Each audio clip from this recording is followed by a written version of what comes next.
Salut à tous, bienvenue sur Iggy TV. Aujourd'hui, je vais vous présenter accompagné de l'équipe Monolith. Donc, qui on a? On a le fameux Cédric. Ouais, présent. Présent. Donc, Cédric qui va être chef de projet, même carrément. Et on a Gilles. Gilles qui est directeur responsable événementiel, homme à tout faire en fait, couteau homme suisse, de main, ouais. couteau suisse. Et on va parler de L5R, L5R qui va être sur la plateforme Gameform. Effectivement, nous, c'est un univers qui nous tient très à cœur. Alors moi, parce que j'ai commencé, je crois que Cédric aussi, moi j'ai commencé le jeu de cartes avec le jeu L5R chez AEG à l'époque. Et un de mes tout premiers jeux de rôle, c'était aussi L5R, fait à l'époque par Cyrose, une société chère au cœur de Marc Nunes également. Et donc en fait, voilà, c'est assez dans l'ADN de la société aussi, les gens des 5 anneaux depuis le tout début. Donc on rappelle bien sûr que chez Monolith, quand vous lancez la campagne, tout est fait. C'est-à-dire que les scénarios ils sont faits, les règles ils sont faites. Il y a juste à appuyer sur le bouton en Chine et dire allez on lance la production. C'est ça. Bah, en plus... bon là il y a encore une partie du matériel qui est du prototypage, mais notamment même les figurines au moment où on va lancer, par exemple tout ce qui sera montré dans le prototype, on sera déjà sur les figurines PVC finales, c'est-à-dire voilà, le moule sera fait quoi. Et comme c'est quelque chose qui coûte cher, forcément si c'est déjà fait, il n'y a pas de délai où ça se rallonge et où du coup il faut repasser à la caisse. Donc le jeu de plateau là se situe durant l'époque de la guerre des clans, qui est le premier cycle sur le jeu de cartes. Donc avant même de parler de règles ou quoi que ce soit, dans le jeu, nous on a voulu rendre un hommage au lore du jeu, donc se resituer dans cette période, se replonger dedans et proposer des histoires avec les champions qui ont fait évoluer tout le lore du jeu. Et donc on va avoir plein d'histoires annexes qui se passent en même temps que la guerre des clans et dans la campagne du jeu qui va aboutir à la même conclusion, donc celle que beaucoup de joueurs reconnaîtront juste en l'évoquant, c'est la bataille de la passe de Baden. En fait, la période de la guerre des clans, ce qui se passe, c'est que il n'y a plus d'empereur. Et donc chaque clan est en mode à pousser, tu vois, l'univers de Rokugan vers sa gloire et à placer la personne qu'il veut et pour que ça se passe comme il le souhaite. Et donc tu as effectivement certains clans qui vont, pour dire ça clairement, se mettre sur la tronche ouvertement, et d'autres pour lesquels ça va être beaucoup plus subtil, beaucoup plus politique. Un peu comme on aura à la Game of Thrones maintenant, tu vois. Et donc il y a vraiment cet aspect à la fois d'union forcée, mais de rivalité entre tous les clans. Et donc tu as vraiment effectivement, enfin chaque clan est vraiment très typé différemment, aussi bien sur sa fonction, son look, entre guillemets on pourrait dire son animal totem, c'est-à-dire vraiment l'animal qui va le représenter, sa philosophie. Et donc c'est un univers où vraiment chaque clan est totalement différent des autres en termes aussi bien de jeu que d'appartenance, tu vois, en termes d'identité quoi. Alors là par contre ce qui va changer c'est que du coup on va pas incarner un seul clan, mais c'est l'alliance improbable, le melting pot de à chaque fois un personnage, un clan différent. C'est ça en fait, c'est l'impératif du moment. Étant donné qu'on est en plein dans le début de la guerre des clans, donc le mur qui protège l'empire de l'Outre-Monde a cédé, les clans sont par conséquent obligés de travailler ensemble. Donc dans le jeu de plateau, on va se retrouver chacun à interpréter un personnage d'un clan différent, contraint de travailler ensemble. Et le jeu va s'appuyer sur deux piliers du Bushido qui sont présents tout le temps dans tous les produits dérivés de la légende des 5 anneaux, c'est l'honneur et la gloire. Donc le premier pilier, l'honneur, va obliger les joueurs à travailler ensemble parce que c'est un jeu coopératif. Donc cette notion d'honneur va déterminer la victoire ou la défaite dans la partie, tandis que la gloire, elle sera individuelle parce que chacun, comme on l'a dit précédemment, va essayer de glorifier son clan, donc de ramener l'intérêt sur son clan pour briguer cette place vacante en fait sur le trône de l'empereur. Donc en termes de gameplay, c'est du coopératif, on va gagner tous ensemble, mais il y en a un que si on gagne, il sera un petit peu plus glorifié. C'est ça a un intérêt dans le mode de campagne justement, puisque d'un scénario à l'autre, le joueur qui glorifiera au mieux le clan gagnera des avantages dans le jeu d'un scénario à l'autre. T'as une idée du nombre de figurines un peu que vous avez prévu? Ça dépendra des stretches, mais dans tous les cas, on dépassera la centaine.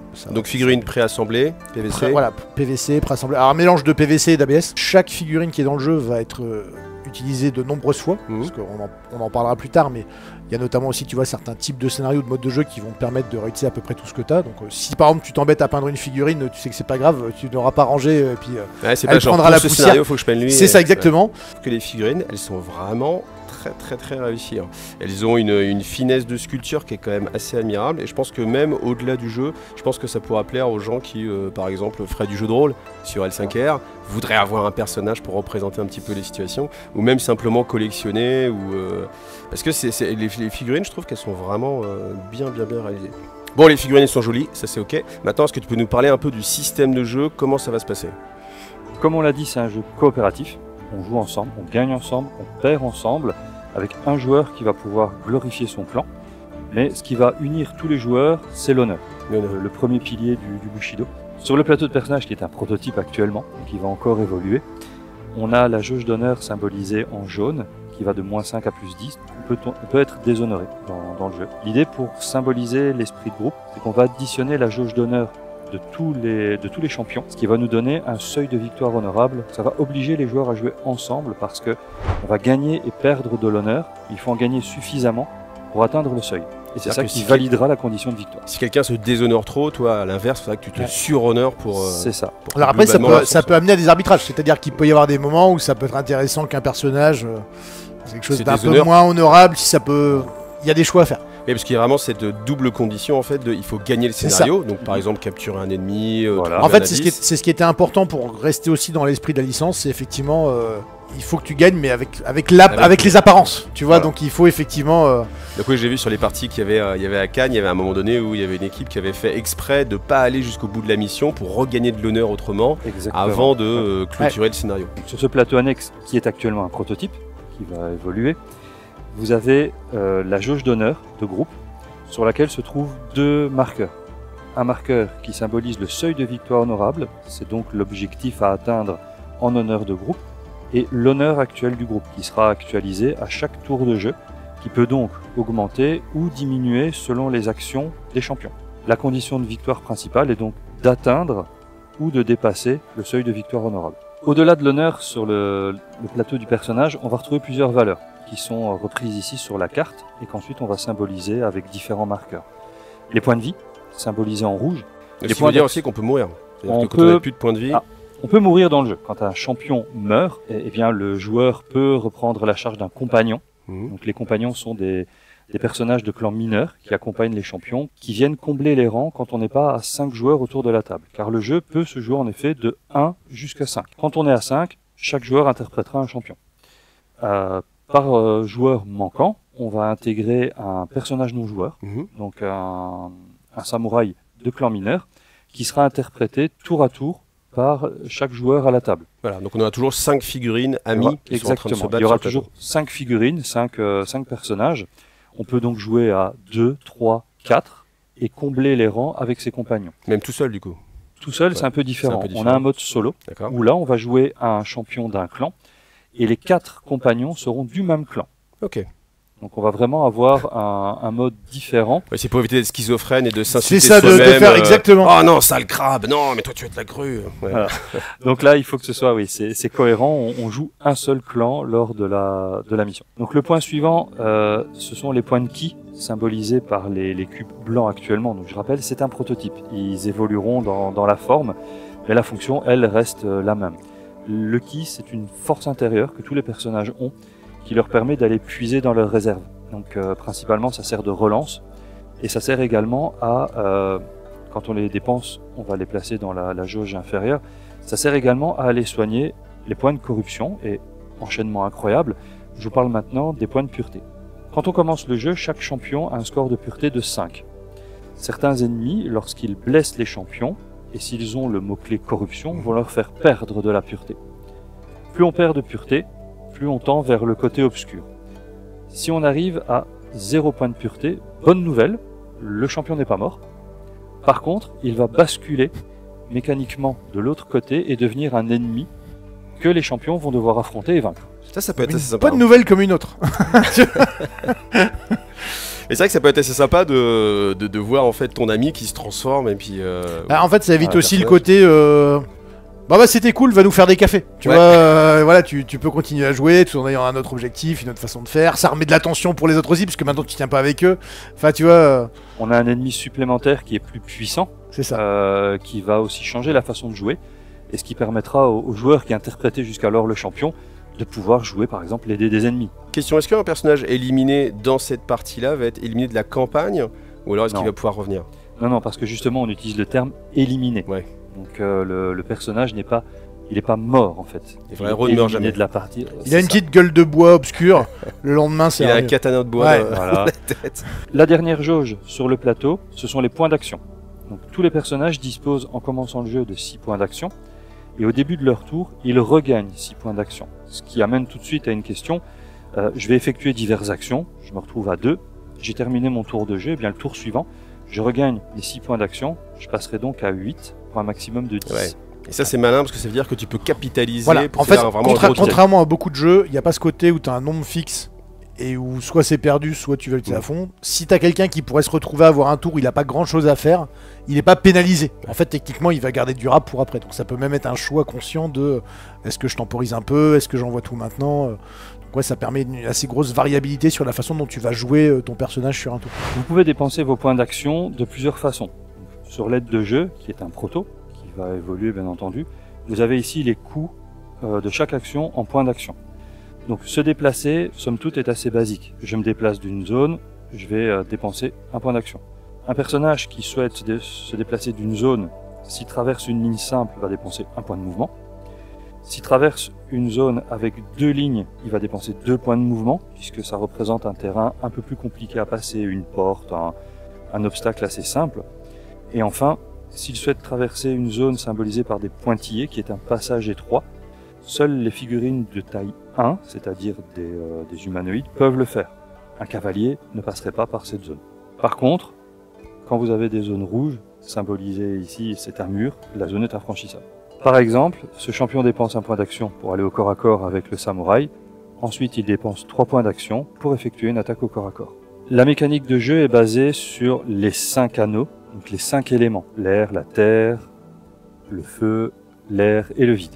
Donc vous allez avoir 5 dés à 10 faces où chaque élément est représenté 2 fois. Quand on joue les dés, on va devoir choisir parmi les 2 éléments offensifs un des 2 et parmi les 2 éléments défensifs un des 2. Les éléments offensifs sont l'eau et le feu. Les éléments défensifs, la terre et l'air. Le vide est un élément bonus qui permet d'effectuer des relances. Quand on réalise un test de compétence, c'est-à-dire lancer les dés, tout simplement, on va regarder le résultat et, comme dit précédemment, choisir un élément offensif et un élément défensif. Ici, dans mes éléments offensifs, je vais avoir du feu ou de l'eau. Ayant réalisé 2 feux, je vais dire, je vais garder le feu en élément d'attaque. Alors après, ce qui va changer, c'est qu'en fonction de ses propres compétences, des fois, on va réaliser des combos. Forcément, là, j'ai mon lion. Le lion, lui, c'est plus le feu. Donc, on va être tenté de garder le feu, même si on a fait moins de feu, parce qu'on veut déclencher en fait ces combos. Exactement. Et en élément de défense, je garderai par exemple la terre. Les 2 autres dés, actuellement, ne me servent à rien. C'est là où les fameux points de ki dont on a parlé précédemment vont entrer en jeu. Je peux dépenser un point de ki pour relancer tout ou partie de mes dés. De qui, tu veux dire? Les points de ki. Mais de qui? Mais de qui? De toi ou de quelqu'un d'autre? Champion. Faut la faire, on est obligé de la faire, faut la sinon faire, c'est... Les gens attendent, qu'on la fasse. C'est ça, c'est qui lance les dés. Qui lance les dés. C'est qui lance les dés. Qui lance qui? Les points de qui près des carpes quoi? Tout à fait. Je choisis donc de relancer ces 2-là en dépensant un point de ki. J'obtiens un feu supplémentaire qui va venir sur ma jauge d'attaque. Et sur ces jeux-là, bien sûr, on peut mettre qu'un seul symbole. Donc... Exactement. On choisit un des 2 symboles, aussi bien à l'attaque qu'à la défense. Quand on réalise un brelan, ce qui est le cas ici, on va déclencher des effets supplémentaires. Si par exemple je réalise 3 feux, je vais regagner un point de ki. 3 hauts, qui symbolisent donc 3 points d'attaque, je gagne un point d'attaque, je passe à 4. À la défense, si j'ai 3 terres qui symbolisent 3 défenses, j'en gagne un 4e. Si je réalise 3 airs, qui sont 3 défenses, en plus, je regagne un point d'action. Et si je suis blessé, je me soigne d'un point de dégâts. Voilà, ce qui fait qu'au-delà aussi de ses propres compétences, on peut aussi être tenté de justement de se dire tiens, j'aimerais bien regagner un peu de points de vie, donc du coup je vais me défendre avec l'air, même si c'est pas forcément l'élément qui m'intéresse. Le jet de dés va vraiment offrir un pool d'options et le point de ki va permettre de modifier ce pool pour offrir encore d'autres options. On va prendre un exemple. La technique secrète du personnage qui se trouve ici, qui demande de réaliser 2 feux et un air, ce qui est le cas, va me permettre d'ajouter un hit à mon attaque. Donc là je fais 2 dégâts, plus 1, 3. Donc on peut à la fois réaliser un brelan et une technique secrète. À partir du moment où on obtient plus d'un vide, j'ai 3 vides. Je vais en retirer un du jet de dés. Je vais décider de transformer celui-ci en eau pour avoir 2 attaques. Et je vais dire je transforme celui-ci en air pour avoir 2 défenses. Ok, donc c'est vraiment on choisit vraiment le résultat. Si on obtient, après relance, les 5 éléments, on est en harmonie avec les éléments. Ce qui implique une mécanique de jeu hors combat, de pouvoir piocher plus de cartes lors de la résolution d'un test de compétence, et en combat, d'ignorer le jet de dés adverse et d'infliger un point de dégâts à son ennemi. Directement, c'est-à-dire que quel que soit ce que l'adversaire a fait, même si c'est lâché à mort... Voilà. Alors les dés ennemis sont des dés à 6 faces, allant du blanc au noir, donc du plus faible, le gris est l'intermédiaire et le noir est le plus puissant. Sur les dés, vous allez avoir des katanas, qui représentent les hits, c'est-à-dire les points de dégâts potentiels que l'ennemi peut infliger, et des kabuto, des casques qui représentent les défenses, donc les dégâts que l'ennemi peut encaisser. Dans un combat, on va donc regarder la capacité de combat au corps à corps de l'ennemi. Donc là, il va jouer un dé gris, 2 dés blancs. S'il avait une capacité d'attaque à distance, elle serait de l'autre côté. Donc ici, c'est un lancier qui ne va pas se battre à distance. Il ne fait que du corps à corps. Dans le cas de figure, Bayushi Aramaro attaque le lancier Ashigaru en face de lui. Il obtient ce résultat. Donc, on voit tout de suite que le lancier... Ça va, il était assez efficace. Hein. Il était assez efficace, il avait envie de se battre. Il obtient donc 3 succès à l'attaque, symbolisés par les katanas, donc il va occasionner 3 points de dégâts, et il va lui-même en encaisser 2. En face de lui, notre champion 2 haut à l'offensif, et pas de résultat défensif. On voit qu'il a 2 dés de vide. Il peut décider de dépenser des points de ki pour rejouer ses dés. Il peut utiliser le vide pour transformer un des 2 dés. Est-ce que j'encaisse des points de dégâts mais je blesse mon adversaire? Est-ce que je temporise? Donc là on va partir sur un cas de figure où le joueur de Bayushi dit je dépense le vide et je transforme l'autre résultat en eau. Ce qui me permet d'obtenir un Brolando, donc faire 1 point de dégâts supplémentaire. Donc on fait un petit peu de mathématiques. Bayushi va subir 3 points de dégâts, mais lui-même va en infliger 3 plus 1, 4, moins les 2 de résistance de l'adversaire, 2 points de dégâts. Voilà, et comme en fait le jeté de dés est fait en même temps, on peut déjà savoir ce que l'adversaire a fait pour adapter son jeu en conséquence. Et si par exemple il s'est craqué et qu'il n'a pas fait d'attaque, on va pouvoir relancer en fait les dés de défense. Donc là, dans ce cas de figure, un lancier ayant 2 points de vie, Bayushi lui occasionne 2 points de dégâts, il a donc éliminé son adversaire. Bien joué Bayushi. Bravo Bayushi. Alors est-ce qu'on gagne des trucs quand même quand on élimine l'adversaire? Alors quand on élimine l'adversaire, on va gagner, quand on blesse un adversaire, on gagne 1 point d'honneur. D'accord. C'est non négligeable puisque ça contribue au succès de la mission, parce que ça va augmenter à la fois la jauge individuelle du champion, mais forcément l'honneur de groupe. Et on gagne un nombre de points de gloire qui est noté sur la carte. Certains ennemis rapportent de 1 à 4 points de gloire et d'autres malheureusement n'en rapportent pas, car ils ont un mot-clé qui s'appelle insignifiant. Un champion peut décider d'effectuer une attaque à distance. Ici on a le nombre de dés qu'il va jouer au corps à corps, 4, et à distance 5. Elle est plutôt douée pour balancer de la magie. C'est ça, c'est une élémentaliste. Donc elle est plus douée en effet sur l'attaque à distance. On peut effectuer une attaque à distance à 2 zones en ayant une ligne de vue dégagée sur son ennemi. Ça veut dire que si ici je traverse 2 lignes blanches, j'ai une vue directe, je n'ai aucun malus, l'adversaire n'a aucun bonus. Si on avait ici une double ligne qui symbolise un terrain difficile, peut-être des barricades, une porte, un passage étroit ou ce genre de choses, l'adversaire bénéficierait d'une défense automatique. Le shinobi obtient 2 défenses. Comme on voit, il n'a pas d'attaque à distance, c'est-à-dire qu'il ne peut pas répondre à l'attaque d'Asaina. On ignore donc le katana. On sait juste qu'il va défendre à 2. Donc on va aller chercher le plus de succès offensif possible.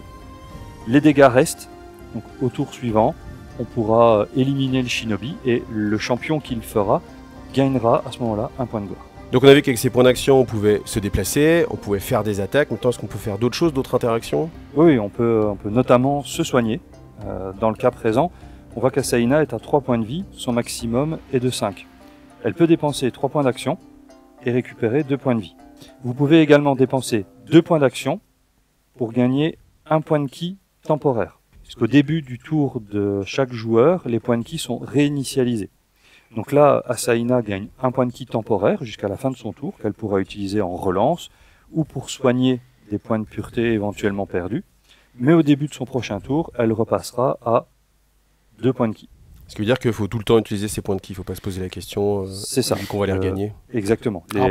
On peut l'utiliser pour son tour d'héros ou pour le tour des ennemis, puisqu'on va défendre aussi. Donc c'est aussi cette partie de savoir est-ce que pendant notre tour on utilise tout en se mettant potentiellement certaines vulnérabilités au moment où sera le tour d'adversaire, ou est-ce qu'on conserve un peu au cas où justement ça commencera à chauffer. La dernière façon d'utiliser ces points d'action, c'est d'en dépenser 1, piocher 2 cartes objectifs de clan, en conserver une dans sa main et défausser l'autre.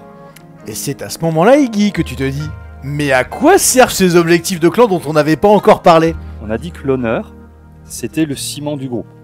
Ça va nous donner donc, la jauge, le seuil de victoire honorable qu'il faut atteindre pour accomplir une mission. Mais que chaque champion, chacun d'entre nous va essayer de glorifier son clan, en éliminant des ennemis, comme on l'a vu, mais également en accomplissant des objectifs de clan. Les objectifs de clan permettent à votre champion de gagner des points de gloire selon les conditions qui se trouvent sur les cartes. Il y a 3 types d'objectifs. Ceux qui se déclenchent instantanément, donc dès que la condition est respectée, on révèle son objectif et on va gagner les points de gloire associés. Ceux qui se mettent en place dès le début du jeu, donc on va révéler la carte aux yeux de tous parce qu'il y a des conditions à accomplir sur la carte. Bien souvent on va mettre des compteurs, c'est effectuer des techniques secrètes, ne jamais se désengager.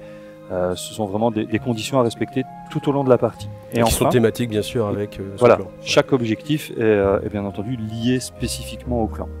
Et enfin on a les objectifs qui se résolvent à la fin de la partie.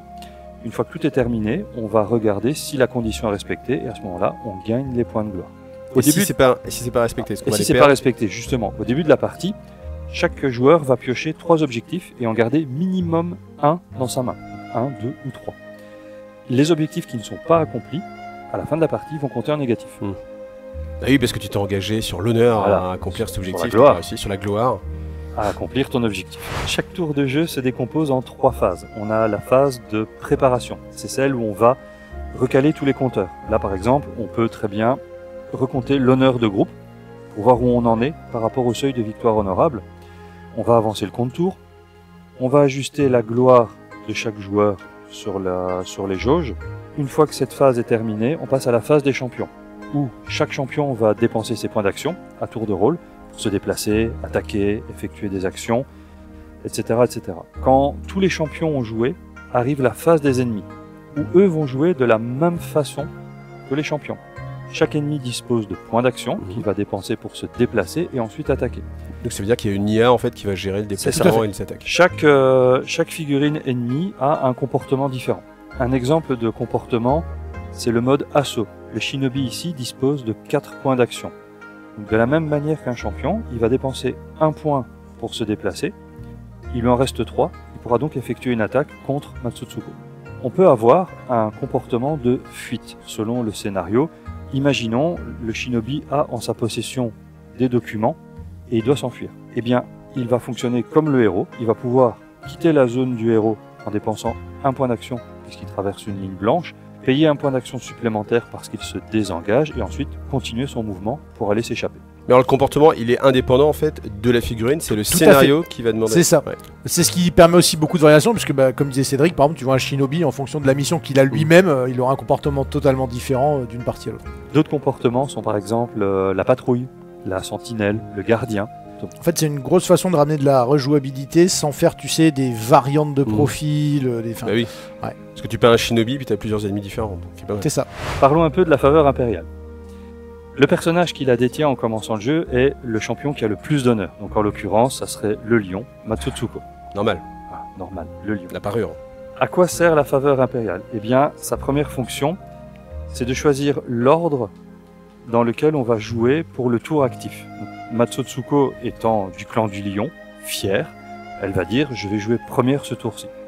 Ensuite, elle pourrait choisir de faire autre chose. Elle pourrait choisir de faire autre chose, bien sûr. D'honorablement laisser passer... en fait, ça a beaucoup d'intérêt parce que ça peut jouer sur tes objectifs cachés, ça peut jouer sur te dire, bon, je vais attendre que machin finisse tel personnage, comme ça, bon, après, j'optimise en faisant... En fait, il y a beaucoup de choix, de réflexion sur le placement dans ton initiative du tour. On revient encore au choix stratégique dans ce jeu qui est omniprésent. Si Matsutsuko est loin des ennemis, elle va jouer premier pour s'en rapprocher. Si elle est submergée par le nombre, elle va peut-être se décaler en 3e place en disant au crabe, qui par exemple est le joueur bleu, joue avant moi, s'il te plaît. Le crabe va dire je me positionne en 1, elle va demander au scorpion file-moi un coup de main, et tout naturellement le scorpion va dire moi je joue en 5e. Voilà, faut rester fluff. Il aurait été étonnant que le contraire se passe. On en parlait, on est fidèle à l'esprit de L5A. Le joueur qui va interpréter le scorpion aura tendance, naturellement, à jouer après le lion. La faveur impériale a une autre fonction, c'est de trancher toute égalité dans le jeu. Comme on l'a vu, les ennemis ont des comportements. Quand ils doivent se déplacer vers un champion, en cas d'égalité de distance, c'est la faveur impériale qui tranche. Quand ils doivent attaquer un champion, par défaut, ils doivent attaquer celui qui a le plus de points de ki disponibles. En cas d'égalité, la faveur impériale tranche. La dernière utilité de la faveur impériale, quand on joue à moins que 5 et qu'il y a donc des représentants de clans mineurs, c'est le joueur qui a la faveur qui va les jouer. Donc à tour de rôle, si par exemple on est 3 à la table, on aura deux samouraïs de clan mineur. Si j'ai la faveur impériale, je vais donc jouer 3 personnages à mon tour de jeu, puis Gilles les jouera, puis les jouera, et ainsi de suite. En fait, c'est pour éviter que tu aies quelqu'un qui puisse confisquer les bonus de la faveur impériale. Donc si forcément quelqu'un en profite un moment, tu peux être certain qu'au tour d'après, quelqu'un d'autre en profitera. Je rappelle que ça reste un jeu coopératif, mais on va essayer de glorifier son clan. Donc on a toujours ce petit aspect très immersif. C'est comme dans la vraie vie, hein. C'est coopératif, tu coopères avec tes potes, mais si tu peux gagner un peu plus qu'eux, montrer que en t'es fait, un peu meilleur. C'est un très bon moyen d'éviter le syndrome du joueur alpha. Ouais. Puisque finalement, tu as toujours un petit intérêt quand même à écouter ce qu'il faut pour toi malgré tout. Et après, l'honneur à l'inverse fait que tu es obligé de jouer en groupe, parce que sinon, si tu pommes, tout le monde pomme. Et cet aspect aussi vraiment intéressant, c'est le fait que ce choix de mécanique de coopératif, mais avec quelqu'un qui aura ne serait-ce que le bling de dire c'est mon clan qui a fait la meilleure opération, ça permet aux joueurs pas forcément compétitifs de quand même vraiment apprécier la partie coopérative du jeu, et aux joueurs qui aiment bien voilà, se challenger pour faire quelque chose, de le faire sans forcément pénaliser l'ambiance à table pour les autres. Tu vois. On a dans la déclinaison du jeu 3 modes. On va avoir le mode escarmouche, donc on va chacun interpréter un champion, affronter les ennemis, qui seront en quantité relativement restreinte, on va dire. On va se retrouver avec peut-être 20 figurines à affronter. On a un mode investigation, où les champions vont devoir interroger des intervenants. Donc ça peut être des habitants, ça peut être d'autres soldats, ça peut parfois être même des ennemis, des prisonniers. Quelque chose de plus enquête. C'est ça, c'est de l'enquête. Il faut les interroger pour déterminer certaines choses, en effet des intrigues. On est dans un jeu d'investigation, c'est le deuxième mode de jeu. Et enfin, on a un mode de jeu bataille. Donc on n'est pas sur un wargame, attention. On va ramener entre 40 et 60 figurines sur le plateau sous forme d'unités. Ça commence à faire, hein. Ah ouais. Ça commence à faire. Sous forme d'unités dans lesquelles les champions vont venir s'intercaler pour donner une sensation de combat de masse. Comme je l'ai déjà dit, la campagne se passe pendant la guerre des clans. Donc on a besoin de symboliser ce genre d'affrontement. Et les scénarios de bataille en fait se font sous forme d'affrontements d'unités avec des poussées de front. Justement, on va avancer, reculer, éliminer les unités adverses, les forcer à fuir et à disperser les armées. Donc là, tu vois, ce qui est intéressant, c'est qu'on a vu une configuration, on est sur un scénario qui est très dans le royaume des humains, au cœur de Rokugan, mais l'univers de Rokugan et de la légende des 5 anneaux, comme on en parlait au tout début, il y a une grande muraille, et derrière, c'est pas des marcheurs blancs, c'est tout le royaume de l'Outre-Monde. Et en fait, dans ce royaume, il y a plein d'Oni, il y a des gobelins, il y a des hommes rats qu'on appelle les Nezumi. En fait, il y a beaucoup d'autres espèces agressives ou autres. Voilà, il y a beaucoup de fantaisie en fait qui est concentrée dans cette partie-là. Donc, on a aussi beaucoup d'autres types d'ennemis en termes de profil ou de figurines qui correspondent à quelque chose de beaucoup plus fantastique. Et même au niveau des plateaux, du coup, forcément, on aura plusieurs plateaux, donc plusieurs environnements avec l'Outre-Monde. On va vraisemblablement s'aventurer des deux côtés de la muraille, effectivement. Qu'on soit un fan de l'univers de la légende des 5 anneaux, qu'on soit quelqu'un qui est fan des univers japonisants fantastiques, ou tout simplement qu'on ait un intérêt très prononcé pour des nouvelles mécaniques, c'est un jeu intéressant sur lequel il faut jeter un œil et se préinscrire sur la campagne de GameFound. Pub. Exactement.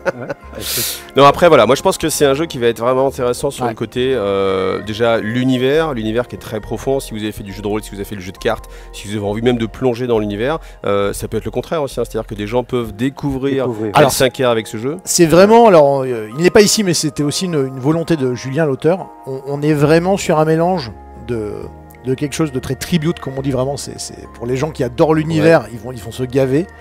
En revanche, les gens qui ne connaissent pas du tout la façon dont le gameplay du jeu fonctionne va te permettre justement de rentrer dedans à ton aise. En fait, c'est pas éliminatoire ou handicapant de pas connaître l'univers. Rien connaître à l'univers. Totalement, mais d'ailleurs même tu vois par exemple donc les dashboards des champions à l'arrière, il y a tout l'historique du personnage avec un peu de fluff. Il y a beaucoup de choses où si tu connais pas du tout l'univers, c'est absolument pas gênant. Le jeu va totalement te permettre de le découvrir. Voilà, donc ça c'était la présentation de L5R qui va sortir très bientôt sur GameFound. Et puis si vous avez envie de voir comment ça se joue réellement dans une partie, je pense qu'avec Gilles et avec Cédric peut-être ou d'autres invités, on essaiera de vous caser une partie, donc restez abonnés, abonnez-vous carrément à la chaîne, restez abonnés, ça fait plaisir aussi, mais restez abonnés, abonnez-vous si ce n'est pas le cas, et puis bientôt je vous proposerai justement une partie, un let's play sur Rokugan pour que vous puissiez voir pendant la campagne si c'est un jeu qui vous plaît au niveau des sensations et au niveau du feeling de jeu.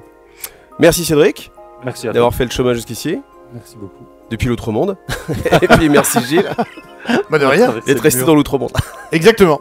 Voilà, merci à vous, à bientôt. Merci les gars, ciao ciao.